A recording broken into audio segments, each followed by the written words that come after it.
దేవునికి స్తోత్రం ప్రియులారా. ఈరోజు మనము విండోస్ గురించి తెలుసుకుందాము.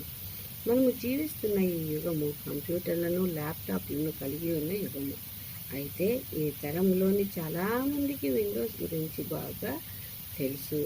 ఎందుకనగా కంప్యూటర్ను లేదా ల్యాప్టాప్ను ఓపెన్ చేయగానే మొట్టమొదటిగా వచ్చేది విండోస్ అని వ్రాయబడ్డ అక్షరంలో, అనగా ఈ పరికరము తన పనిని మొదలుపెట్టింది అని తెలియజేస్తుంది.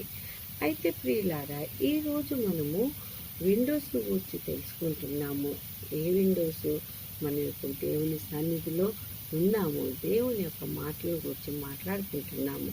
కాబట్టి ఇప్పటి వరకు మాట్లాడిన దాని గురించి కాక ఇప్పుడు మనము దేవుడు తన పరిశుద్ధ గ్రంథంలో తెలియజేసినటువంటి విండోస్ గురించి తెలుసుకుందాము. ఇక్కడ విండోస్ అనగా కిటికీలు అని అర్థము.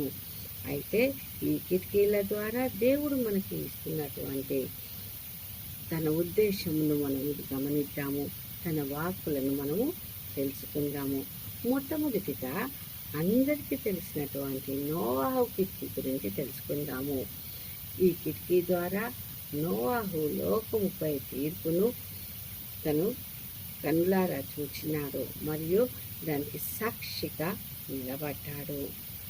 అయితే ఇది ఎలా అంటారా ప్రియులారా? బలాత్కారంతో చెడుతనంతో నిండి ఉన్న భూలోకమును చూచి దానిని సృష్టించినందుకు హృదయంలో నొచ్చుకొని ఎన్నడూ చూడని ఎరుగని వర్షమును కురిపిస్తానన్నప్పుడు యెహోవా మాట యందు నీతిమంతుడైన నోవాహు విశ్వాసం ఉంచి ధైర్యంతో దిద్దుబాటుకై ప్రకటించినాడు. ఇంకా దేవునికి లోబడి జీవించినాడు. కాబట్టి అతను అతని కుటుంబీకులందరూ రక్షించబడ్డారు. ఇంకా లోకముపై తీర్పును వారు కిటికీలో నుండి చూచినారు. రెండవదిగా రాహాబు కిటికీ.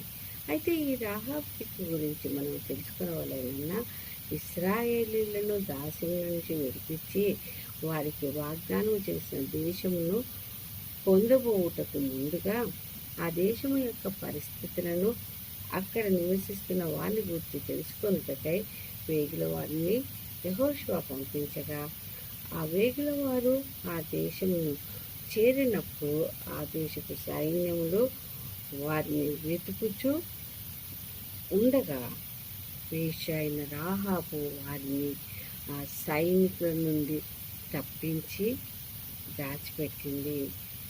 ఎప్పుడైతే వారిని పట్టుకోవటానికి సైనికులు వచ్చారో వారిని పట్టుకోకుండా వారిని మళ్లించింది.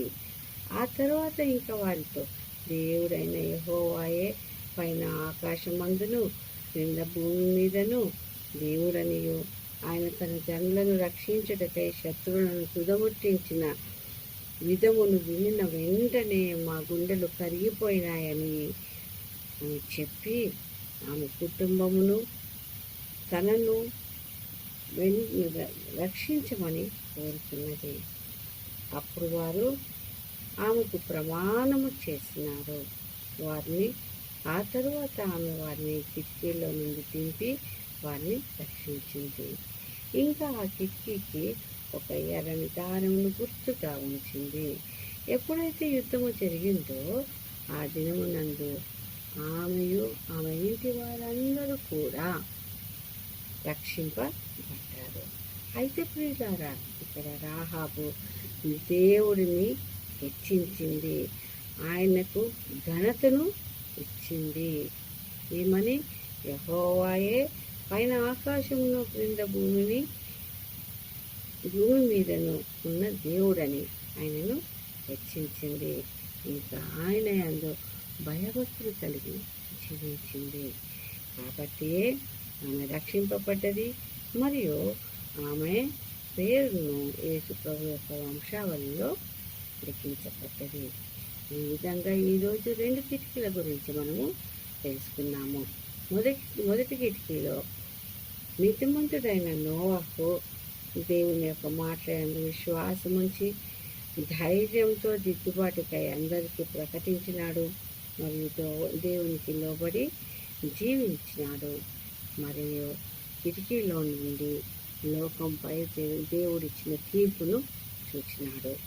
అదేవిధంగా రాహాబు వేగుల వారిని రక్షించి తను యెహోవాను హెచ్చించి ఆయనకు ఘనతను ఇచ్చి ఆయన యందు భయభక్తులు కలిగి జీవించుట చేత ఆమె తనను తన ఇంటి వారిని యుద్ధంలో నుండి రక్షించుకున్నది.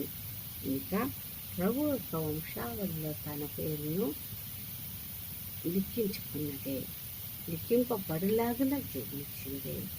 ఈ విధంగా మనం కూడా జీవించుటకు దేవుడు మనకు సహాయము చేయుగాక. నోవాహు లాంటి విశ్వాసమును, దేవుని మాట యందు విశ్వాసమును, ధైర్యంతో దిద్దుబాటును ప్రకటించే ధైర్యమును, తరువాత దేవుని కోసమే లోబడే జీవితమును మనము కలిగి ఉండుటే కాకుండా యెహోవా యందు భయభక్తులు కలిగి యెహోవాను హెచ్చించి యెహోవాకు ఘనతను ఇచ్చే వారిగా మనము జీవించుటకు దేవుడు మనల్ని వాడుకొనుగాక. ఆ విధంగా జీవించుటకై తన పరిశుద్ధాత్మ తోడును సహాయం అనుగ్రహించి ముందుకు నడిపించును గాక. ఇంకా మనము మిగతా కిటికీల గురించి రేపు తెలుసుకుందాము. ఈ కొద్ది వాక్యమును దేవుడు దీవించును గాక. ఆమేన్, ఆమేన్, ఆమేన్.